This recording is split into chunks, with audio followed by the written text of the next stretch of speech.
బాబాయ్ వాళ్ళు చచ్చిపోయి అనుకుని పోయినాట ముసైతాను చచ్చిన నిలిపోయినాకు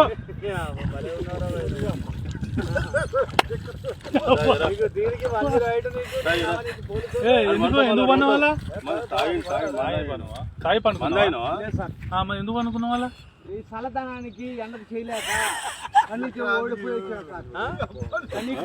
ఓడిపోయి వచ్చిన గెలవలేక ఏం చేసావు 10 రోజుల నుంచి గణేట్ చేత నాతో గట్టించి నా కష్టం దోచుకొని గణేట్ రాయ్ నాకు అంటే డబ్బులు ఇచ్చారు కానీ క్షమ